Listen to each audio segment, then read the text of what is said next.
Olá a todos, sejam muito bem-vindos a mais um MBA Talks. Meu nome é Caio Quincoses, eu sou o sócio responsável pelo departamento de M&A do Marins Bertoldi e hoje estou recebendo o Adriano Stahl, ele é sócio da IC3 Capital, para falar um pouco sobre um assunto muito interessante, difícil para quem está começando agora, mas que no final das contas, quando a gente começa a ter contato, não fica tão complexo assim, né, Adriano? Que é o acesso de capital no mercado financeiro através da emissão estruturada de dívidas, né? Então, Adriano, muito bem-vindo. Obrigado mais uma vez por ter topado falar conosco, passar o teu conhecimento para quem nos escuta. Antes de qualquer coisa, conta um pouquinho da tua história, da tua trajetória, quem é o Adriano. Acho que isso é bem importante para gente dar início. Legal, Caio. Obrigado da oportunidade. É um prazer estar aqui com vocês, de estar participando desse episódio e poder aí dividir, compartilhar um pouco aí desse bate-papo aí que a gente sempre que fala acaba aprendendo um pouquinho. Bom, eu venho já de mercado financeiro, né? Tenho 25 anos de mercado. Eu trabalhei por 17 anos em bancos, passei por 6 bancos diferentes. A maior parte desse período na área corporate, então já atendendo médias e grandes empresas ligado à parte de crédito principalmente, né? Ou seja, fazendo atendimento comercial, mas ligado muito à concessão de crédito, dos diversos tipos. Após isso, fiquei 3 anos numa gestora de crédito privado em São Paulo, focado bastante em operações estruturadas. E depois decidi empreender, abrindo a IC3 Capital, que é uma boutique financeira aqui de Curitiba, em que as nossas principais frentes ali estão em consultoria, crédito, M&A e real estate. Já há quase 6 anos aí como empreendedor, juntamente com o Marcos, que é meu sócio, e com todo um time lá que nos dá o suporte e também faz parte dessa jornada. Legal. Falar do Marcos, né? O famoso Marcão, né? Um monte de gente conhece ele. Adriano, a primeira coisa que assim, vamos começar do ponto de partida, quando a gente vai falar com o cliente ou com o conhecido a respeito de dívida estruturada, usando um termo mais abrangente, a pergunta que vem, a primeira é, por que fazer dívida estruturada? Legal, acho que essa é uma pergunta que todo empresário, todo CFO ou toda empresa, né, se levanta na hora que você tem uma demanda para fazer uma busca de crédito. Né? Eu acho que o principal ponto de partida que essa empresa tem que ter é qual a finalidade desse recurso. Né? Então, basicamente, o que diferencia um crédito estruturado de um crédito mais convencional? É basicamente a finalidade. Quando você trabalha focado e busca um crédito estruturado, é por uma finalidade específica. Que pode ser desde uma securitização de um recebível que você quer antecipar um contrato, pode ser um investimento, um capex que a empresa tem que fazer, pode ser buscar esse recurso para fazer uma aquisição, pode ser para fazer um alongamento organizado da dívida. Então, ele tem uma finalidade específica e com base nisso, que você vai buscar esse crédito estruturado, ele vai ser diferente. Por quê? Porque ele vai ter aí condições de prazo, de garantias, outras condições que um crédito normal não vai te oferecer, um crédito mais convencional. A diferença é essa, quando você busca um crédito convencional, um capital de giro ou algo assim, é um dinheiro que não é carimbado. Então, eu posso utilizar ele para pagar folha, eu posso utilizar ele para pagar uma parcela de outro banco, eu posso utilizar ele para fazer uma reforma na empresa, enfim, ele é um dinheiro, como o nome já diz, é para o teu giro. Ou seja, você vai colocar ele ali no teu fluxo e você pode destinar para várias frentes. Quando você fala de um crédito estruturado, é buscar ele para uma finalidade específica. Entendi, então, um projeto já pré-determinado. Um projeto né? pré-determinado que pode ser aí várias frentes, mas que ele acaba sendo uma demanda específica para isso. Entendi.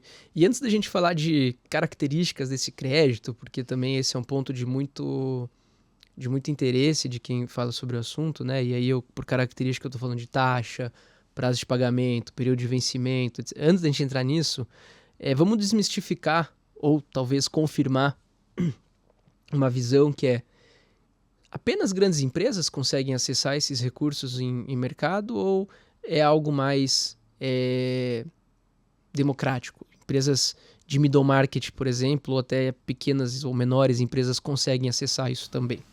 Legal. Isso mudou basicamente nos últimos anos. Né? Se a gente olhasse aí para 10, 15 anos atrás, seria assim um acesso mais ligado às empresas maiores ou empresas listadas principalmente. Né? Por quê? Porque era um acesso mais difícil, você tinha menos oferta desse recurso.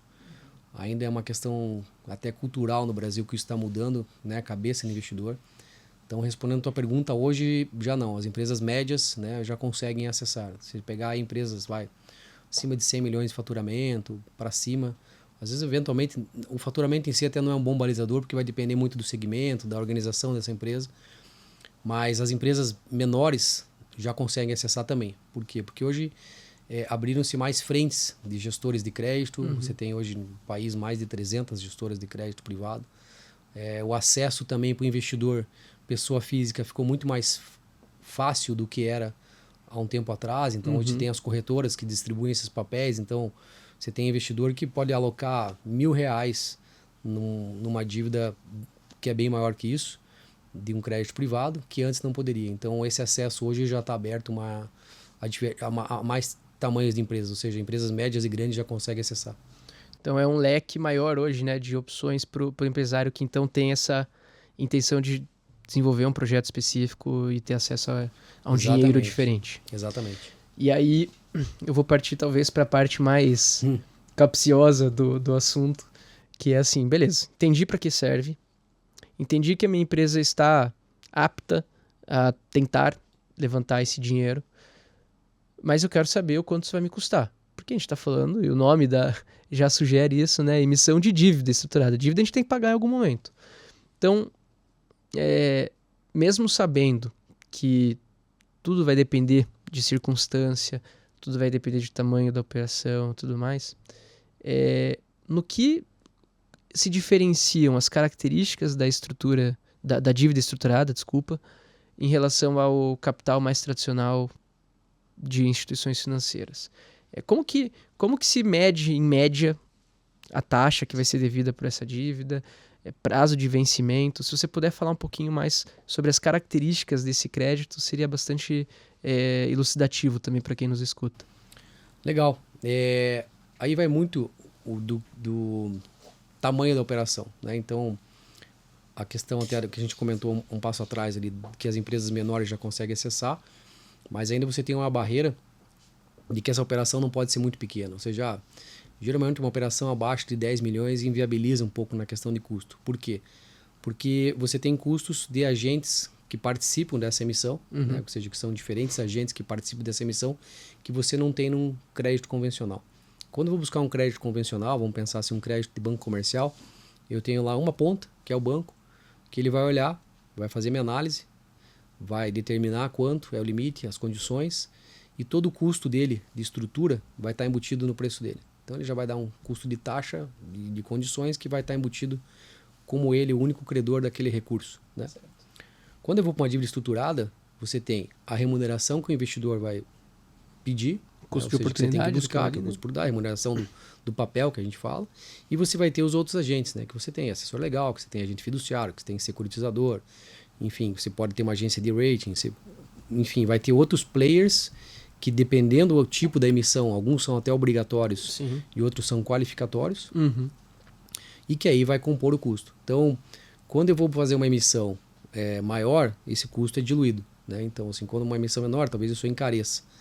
Mas, em resumo, ele tende a ser competitivo, né? Quando eu vou olhar numa operação mais convencional e eu trago isso para uma operação mais estruturada, o custo ele tem que ser competitivo, né? Muitas das emissões, e quando você já olha emissões de empresas high grade, que a gente fala geralmente, que são aí as listadas, ou não necessariamente ser listada, pode ser uma high grade também, eles já conseguem atingir um nível de captação muito abaixo do que eles captariam num crédito convencional, né? Quando você pega uma empresa que está iniciando nesse mercado, é o que a gente fala, eventualmente vai ter um pênalti para ele pagar, uma emissão que talvez não seja tão mais barata que o convencional, às vezes pode até ser um pouco mais caro, mas é o preço para ele fazer a primeira emissão e começar a ficar conhecido nesse mercado. E, consequentemente, a segunda, o custo a terceira... da falta de lastro, né? Exatamente.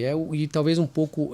como é um mercado de investidores bastante pulverizados hoje, que é o lado que a gente comentou hoje, que está muito mais fácil de acesso, mas ainda as empresas têm que se tornar conhecidas, né? Então, você olha uma empresa listada ou que já está bastante...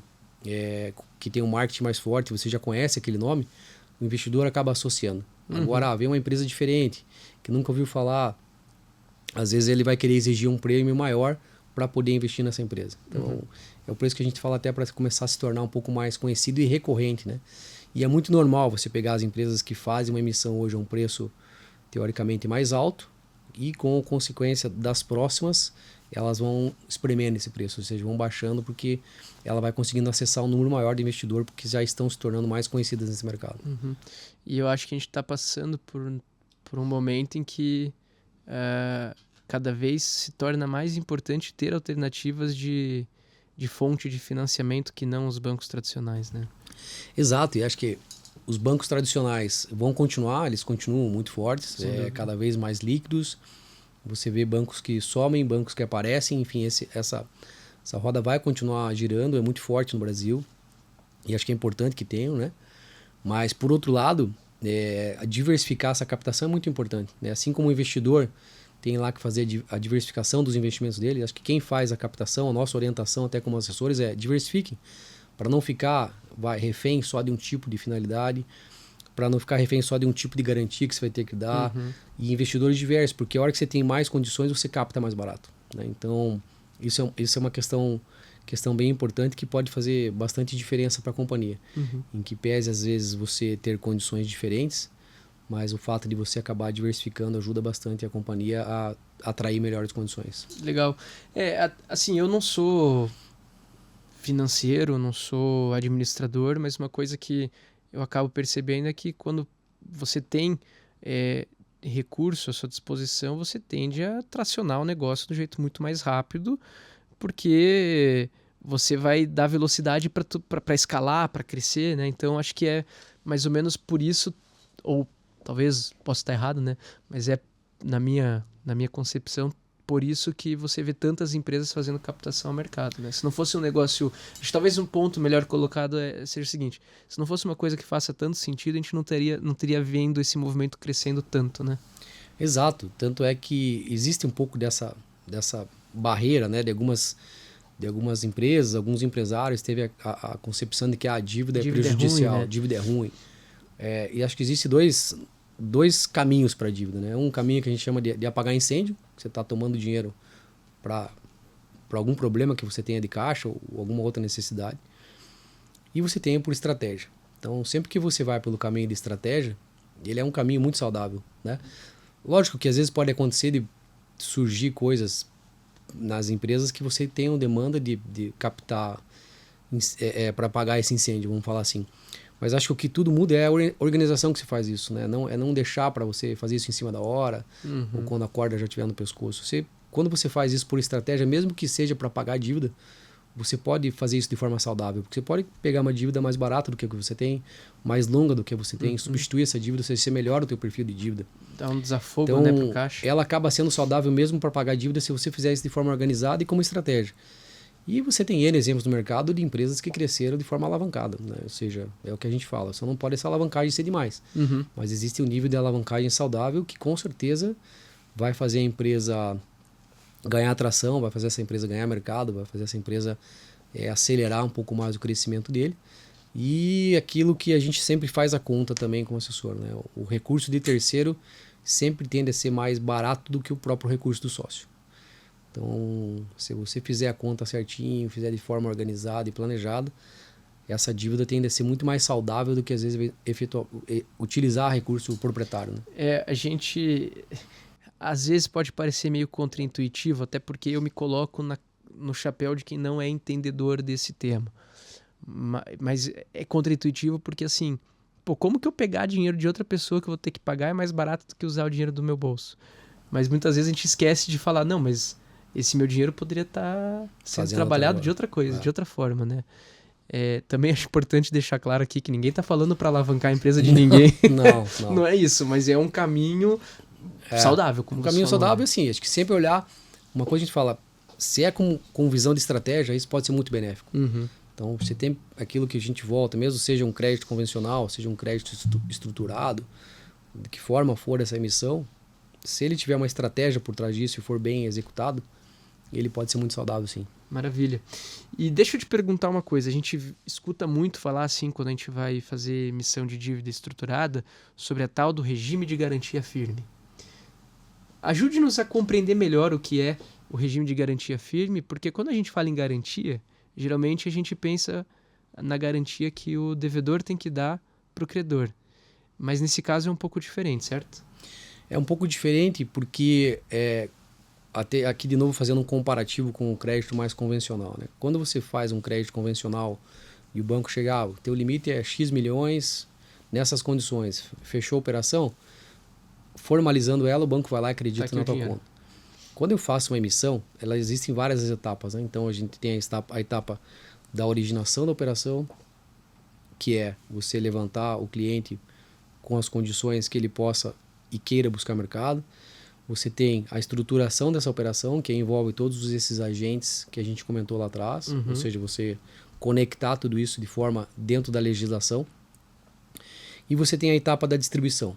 Então, a etapa da distribuição, onde você vai buscar investidor para aquela emissão, né? Então, pode acontecer de eu ir à distribuição e não achar o investidor nas condições que o cliente quis, né? Isso é um risco que tem quando você vai buscar essa distribuição.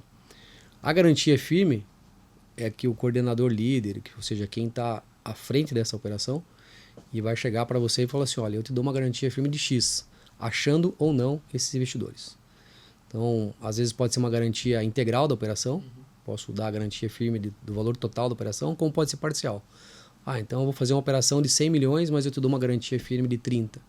Ele está dizendo que distribuir ou não, obedecendo aquelas condições que está no contrato, ele vai honrar os 30 e depois ele vai se virar. Ou ele vai usar recurso proprietário da asset, do próprio, de quem é o coordenador líder, né, de algum canal dele.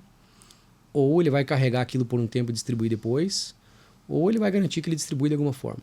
Então a garantia firme nada mais é do que o próprio nome diz, ou seja, eu te dou um firme que esse valor ou esse montante, né, você já está garantido nessa operação. E aí, se tudo der certo, o restante o mercado vem coloca. O que é comum, por exemplo, em empresas de melhores condições, né, geralmente um coordenador líder vem dar uma garantia firme de 100%, e ela já tem a distribuição ali basicamente mapeada, né? Ou seja, já tem investidores... porque tem investidor que espera aquela emissão, né? Às vezes anuncia, tal empresa vai fazer uma emissão de X milhões para tal finalidade. Já tem investidor que está esperando aquele papel sair para já alocar um volume. Então, tem muito disso. Então, a distribuição já sai muito mais fácil, né? Então, e aí, para a gente pensar em, e como que a conta fecha? Na verdade, provavelmente...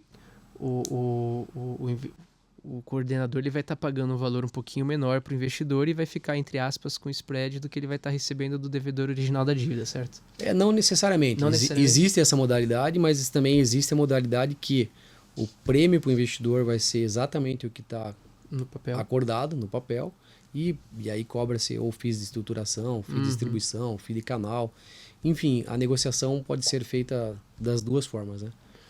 Sempre muito transparente, mas pode ser também nessa questão que você falou. Eu faço para o investidor um preço e para o credor, para o tomador, eu vou outro preço. O spread vai estar ali. Então tem as duas modalidades. Eu trago isso porque para a gente pensar assim, de fato, como que a conta fecha, né? Se tem mais gente na cadeia aqui, como que eu vou estar pagando um valor e esse dinheiro chega lá na ponta final do investidor, se não tem uma remuneração aqui no meio? O que tende a acontecer numa situação dessa logicamente que o dinheiro com garantia firme pode sair mais caro, né? Então, você tem uma casa aqui que vai te falar, olha, eu vou distribuir 100% do teu papel e teu papel vai ser esse preço. Ou uma outra casa que fala assim, eu vou te cobrar um pouco mais caro, mas eu te dou 100% de garantia firme. Para justamente justificar isso, o custo do dinheiro. Legal. Então, essa questão existe e é super normal no mercado. E aqui, mudando um pouquinho o foco do que a gente está falando, e passar aqui para uma questão um pouco mais burocrática, operacional. A gente está falando muito em mercado de capital, vamos lá pegar um coordenador líder, vamos fazer a emissão do papel e buscar investidor a mercado. Dúvida que muitos perguntam. Se eu vou a mercado, então significa que eu preciso estar registrado na CVM?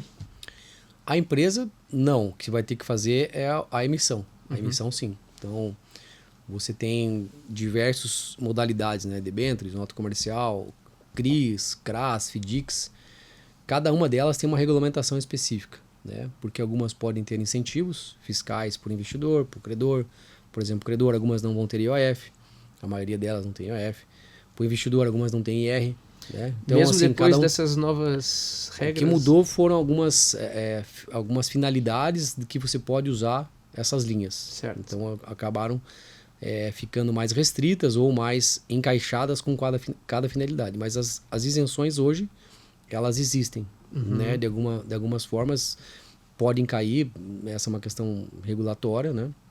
Mas hoje elas existem, e de acordo com o que cada uma delas, como eu falei, cada uma delas tem uma regulamentação. Então, o que tem que estar registrado em CVM ou eventualmente num outro regulador são as emissões. A empresa em si vai ter que fazer o registro junto aos órgãos dessa operação, mas não necessariamente que ela tenha que estar. Certo. Ela vai ter que estar cadastrada se ela for buscar para abrir capital, aí pensando no equity dela, mas como dívida necessariamente o que tem que estar registrado é aquela operação. É o papel. Vamos falar Não, assim. legal. É importante esclarecer esses pontos porque a gente, acho que a mensagem que eu pretendo passar aqui com a nossa conversa é que não é algo tão complexo quanto parece ser. Claro que pode, por ser algo novo e que pode muitas vezes fugir do dia a dia de quem está habituado a tomar crédito de uma outra forma, pode parecer muito diferente, mas quando você vai colocando em ordem aqui, então como que é feito o processo, o que eu preciso para fazer, como que é a taxa, o que é a garantia firme, quem que vai me dar esse dinheiro, eu acho que a coisa vai ficando mais simples de entender e falar assim, olha, realmente eu tenho aqui uma alternativa viável para fazer isso. E falando um pouco também da IC3 aqui nesse processo, tá? Em que ponto é que vocês atuam? Como que vocês podem ajudar o tomador desse crédito? Tá. Nós atuamos como assessores financeiros, né? Ou seja, nós temos hoje acesso a mais de 100 casas institucionais que vão aí de assets de banco, family office e gestores de crédito privado que têm demanda por esses ativos, né? Então a gente tem esse acesso a esses canais. E o nosso papel é assessorar a empresa para que ela chegue na melhor forma nessas casas. Ou seja, assessorar as empresas na questão da organização da própria companhia, assessorar as empresas na questão da estruturação de garantia e condições que pode levar essa operação ao mercado. Às vezes a empresa pode ter interesse, mas numa forma como ela vai, ela pode pagar mais caro, né? Então a assessoria faz diferença para que você tente trazer esse custo melhor. Também não é uma regra, mas isso pode acontecer.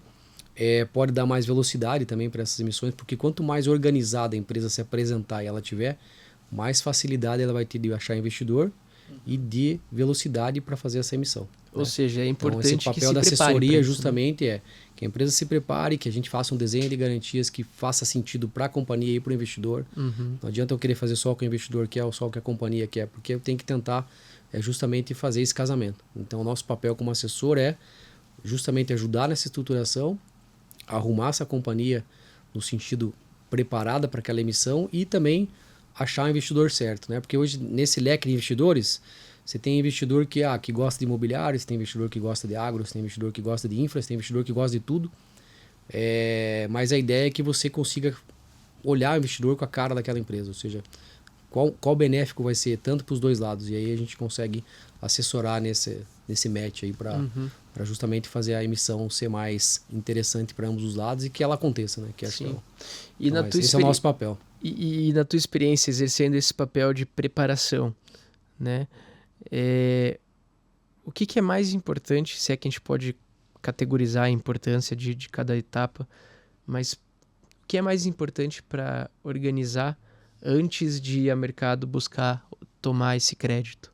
O que vocês organizam primeiro? Ou que sugestões que vocês costumam trabalhar? Falando, não, esse ponto aqui geralmente é um red flag para o investidor, isso aqui vai aumentar consideravelmente o apetite de risco para ele investir esse dinheiro nessa empresa especificamente. Tá, legal. Aqui basicamente são 3 pilares que a gente olha e assessora a empresa buscando justamente isso que você está falando para que essa imagem, ou que fique bem colocado, o que é importante, né, na emissão. Primeiro é a organização financeira da companhia. Né? Como é que estão os balanços dela, como é que estão os índices financeiros. Esse é um ponto bastante importante, como é que ela faz o fluxo de caixa dela. Como eu falei lá no começo, uma dívida estruturada vai olhar a finalidade. Então essa finalidade tem que encaixar na projeção de fluxo de caixa dele. Então não adianta eu falar, o cliente quer uma operação para 10 anos, mas como é que vai ser a empresa daqui 10 anos? Como é que ela está projetada para daqui 10 anos? Como é que o DRE dela está projetado? Então isso são pontos importantes nessa questão financeira. A tua empresa, como balanço, ela suporta faz sentido essa captação? Esse é o primeiro ponto que é importante ter em mente, né? Que é a questão das demonstrações financeiras e a organização financeira como um todo. O segundo é a questão da governança, né? Essa empresa já tem algum tipo de governança, ela está pensando em fazer, ou seja, ela já tem um balanço auditado, ela já tem algum conselho, ela já tem uma estrutura societária adequada. Se não tem, quando é que ela quer começar a ter? A gente sabe que para o empreendedor médio, principalmente, as empresas familiares, e aí com o nosso chapéu de empreendedor, é aquela história, você tem que tá sempre com o carro andando, você nunca para arrumar ele, você vai arrumando ele com o carro andando. Então as empresas não têm tempo de fazer essa organização ou acham que ela não vai fazer diferença nesse momento. Mas quando você vai ao mercado, essa organização de governança faz bastante diferença. Esse é um ponto que faz muita diferença. Então a gente olha e também tenta arredondar com a empresa o que ela pode fazer naquele momento e o que ela quer fazer para frente, né? Porque a governança não é um negócio que você estabelece da noite para o dia, né? Uhum. Vocês conhecem bem disso. Então é um planejamento que você tem que fazer. Então esse é o segundo ponto, a governança. E o terceiro ponto é a garantia, né? Qual a garantia que ele quer dar para a operação? É um imóvel? Como é que está a situação desse imóvel? Né? Ele tem alguma questão legal impeditiva? Já tem uma avaliação dele? Eu quero dar o meu recebível. Ok, mas como é que é esse recebível? É um contrato? É uma duplicata? Quais são as características? O que isso compromete o teu operacional? Não compromete o operacional? Enfim, o terceiro ponto que aí a gente também tem que deixar de uma forma muito clara que vai fazer diferença é a questão da garantia para essa operação e de você deixar ela organizada também. Eu gostaria de fazer duas perguntas, tá? Tá. Uma sobre o ponto 2, que aqui a gente está falando de governança, e por governança eu entendo que a gente está falando também de processos. Sim. E uma sobre o ponto 3, na parte de garantias. Então, em relação ao ponto 2. Por acaso entra dentro desse conceito de governança você tentar estabelecer alguns indicadores de KPI, alguma coisa assim, para você demonstrar para o investidor ou para quem vai emprestar o dinheiro que a empresa tem o histórico de atingir determinadas metas, que tem um controle dessas metas? Isso também entra na parte de governança, Adriano? Com toda certeza, né? Esses pontos, esses processos, esse planejamento, vamos colocar assim, essas métricas, esses triggers, né? Ou seja, que a empresa coloca dentro de casa, passa muita organização e segurança para quem está entrando como investidor. Então, esses são pontos, sim, da governança que faz bastante diferença. E diria assim, quanto mais o investidor sentir essa segurança, mais chances tem desse custo dele ser mais barato. Porque o que acontece? Ele vai atrair mais de um investidor. Então vai ter mais interessados nessa operação. O risco dele, né? E consequentemente ele vai trazer esse preço para baixo porque tem a oferta vai ser maior do que a demanda dele. Muito legal. Então e por isso também a pontos importância bastante importantes. Né? A importância do track record da empresa é mais ou menos nessa linha também, né? Exato. Tá, bem bacana. nessa frente. E aí, em relação à segunda dúvida do ponto 3, que é a questão das garantias, falando especificamente de garantias flutuantes aqui, né, dos recebíveis e tal. Na sua experiência, você costuma ver um deságio muito grande quando você dá a garantia, ou isso não é discutido? Então, por exemplo, eu tenho lá, vou tomar dívida de 10 e tenho 10 em recebíveis. Na verdade, vamos dizer que eu tenho 30 em recebíveis, mas eu vou só usar 10. Ou seja, para cada real de dívida, eu tenho R$1 de recebível. Só que no recebível, a gente sabe que a gente tem risco de inadimplência. Sim. Então, geralmente, o credor ele exige um valor um pouco maior de recebível do que é o valor da dívida. Então, eu vou te exigir um deságio de 30%. Então, na verdade, eu vou precisar de 13 de recebíveis contra 10 de dívida. Ou não há deságio nessas operações. Existe sim exigências de percentuais de garantias que pode ser até abaixo do volume da dívida. Eu posso pegar, por exemplo, 50% de garantia. Tem operações que saem. 20% de garantia, como também tem exigências de 200%, de 300% do valor da dívida. O que vai determinar que é a qualidade da garantia, tipo assim, vamos pegar o recebível que você citou. O quão forte é esse recebível, né? Ou seja, é um contrato. Quais as penalidades desse contrato? Qual o prazo desse contrato? Está casado com a emissão da dívida ou está descasado? Isso tudo vai influenciar. E também a qualidade do crédito. Então, assim, quanto melhor o risco de crédito da companhia, menos garantias serão exigidas. E esse risco de crédito... Desculpa, pode continuar. Não, e aí a partir dessa avaliação que a exigência de garantia vai acontecer. E um ponto bastante importante é que você pode também fazer um mix de garantia. Não necessariamente eu vou trabalhar com uma garantia só. Então, vou usar como exemplo a construção civil, que é super comum para esse tipo de emissão. Vou fazer um CRI para uma empresa, para uma construtora que está fazendo X projetos, ou um projeto, ou mais de um projeto. Ali ele pode entregar as ações da própria SPE, ele pode entregar o terreno, ele pode entregar os recebíveis, que aí vão compor o índice de garantia exigido. Então, vou exigir 120% do valor da emissão, né? O que eles usam como razão de garantia, 1.2, 1.25, 1.30. E aí eu posso fazer a soma disso. Não vai ser só uma garantia, não tem que ser todo aquele volume de recebível, nem todo o volume de imóvel. Então você pode fazer a soma num exemplo que eu estou usando, e isso vale para todas as outras, como já pode acontecer se pegar aí as empresas listadas, as high grade, eles já não dão mais garantia. Então a garantia não tem nem aval dessas garantias. Então a operação é clean, que a gente fala. Porque ele já chegou num patamar de emissão que ele já tem credibilidade para não dar mais garantia. Com o perdão da brincadeira aqui, ela garantia sou eu, né? Exatamente. E aí tem que acreditar. E aí, Adriano, para a gente caminhar aqui para nossa reta final da conversa, você acha que a estratégia do próprio investidor, o momento do investidor também, aqui não sei o quanto isso é possível, mas tentando excluir um pouco questões macroeconômicas, olhando para o perfil do investidor, você também sente que isso pode afetar as taxas e condições de empréstimo, ou o mercado trabalha mais ou menos sempre do mesmo jeito e é assim que funciona? Não, vai afetar sim, porque como é que um investidor precifica, né? Ele vai precificar de acordo com o risco, né? É aquela famosa história do risco-retorno. Então, cada um deles já tem as suas métricas, já tem a sua política de investimento.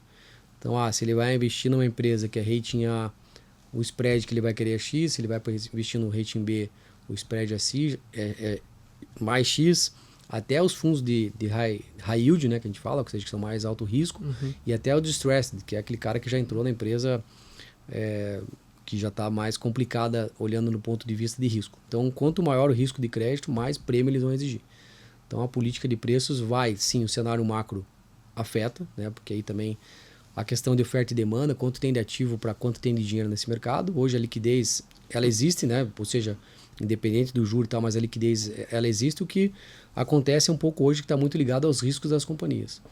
Então, a precificação está muito mais ligado ao risco das companhias. Mas sim, é o que você colocou, o setor macroeconômico, o fator macroeconômico, mas eu diria que o principal ponto na precificação é o risco da companhia, que é avaliado através de uma análise de crédito que é feito. Né? Legal. E algumas emissões podem exigir um rating, né? Dependendo, o rating, algumas emissões tornam o rating obrigatório, algumas não, mas aí tem investidor que exige, principalmente as operações maiores, quero que seja feito um rating da emissão, né? Ou seja, existe um rating da emissão do papel e existe o rating da companhia. Às vezes exigem dos dois, ou às vezes só da emissão. Ou só da companhia também, vai de cada investidor. Mas os que não fazem emissão de rating por agências aí internacionais ou nacionais, eles acabam fazendo análise dentro de casa e eles estabelecem um rating interno e com base nisso eles precificam a operação.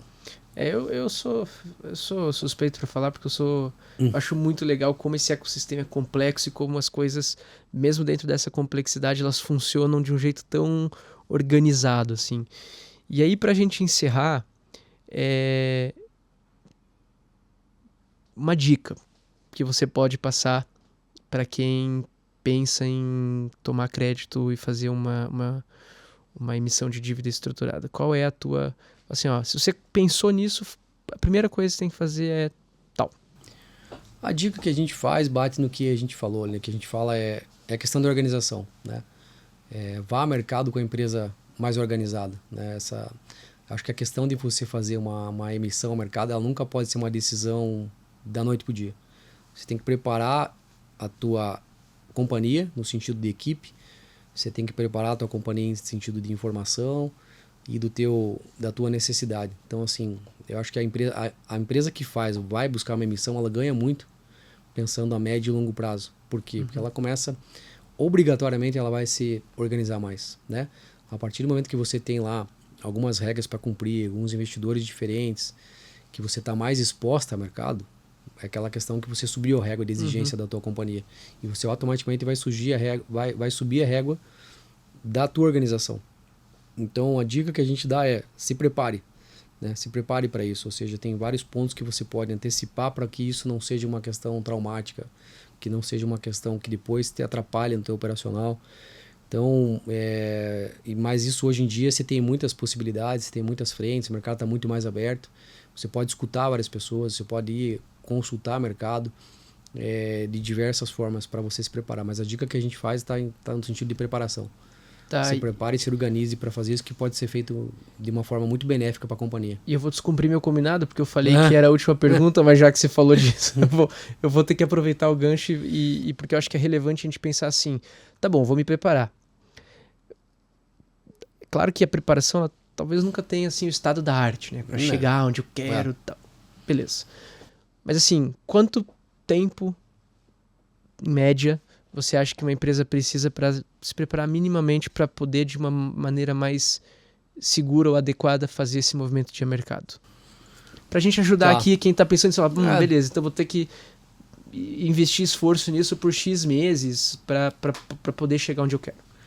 Acho que um pouco dessa resposta vai depender de onde que a gente está partindo, né? Como é que está a empresa hoje e também das pessoas que estão envolvidas nisso e quanto tempo essas pessoas vão dedicar, né? Então, vamos pensar, por exemplo, às vezes essa preparação pode ser num caso de que você tenha que auditar um balanço, ou que você tenha que melhorar alguns índices financeiros, fazer um trabalho de custos, enfim, alguma coisa nesse sentido, ou de receita, enfim, Aí vai demorar estratégia mais. fiscal, aí vai demorar mais porque você tem que esperar virar exercícios, né? Uhum. Como pode ser que não, pode ser mais um ajuste fino ali que você faça, ou às vezes eventualmente até já está pronta para isso, mas então assim, não tem uma receita de bolo, cada caso é um caso, é muito tailor-made isso, né? Então difícil você estipular um prazo. Se a empresa já estiver mais organizada, eu diria que 3 meses é um tempo que ok, que você consegue já se preparar para isso. Agora pode levar anos, né? Tipo, anos não, mas pode levar um ano, pelo menos, que é a virada do exercício, você conseguir melhorar aquele índice, aí você não faz isso da noite pro dia, você precisa planejar e fazer isso no tempo e ir executando também, né? Tá bom. Então é mais ou menos por aí. Maravilha, cara. Obrigado pela tua presença aqui, por dividir com todo mundo que está escutando e comigo também. Sempre, quando a gente conversa, é um aprendizado. Excelente, mais uma vez. Fiquei muito, muito contente com a tua participação aqui com a gente. Imagina, eu que agradeço, é um prazer estar aqui com vocês e espero ter ajudado de alguma forma. Com certeza ajudou. Valeu. Muito obrigado.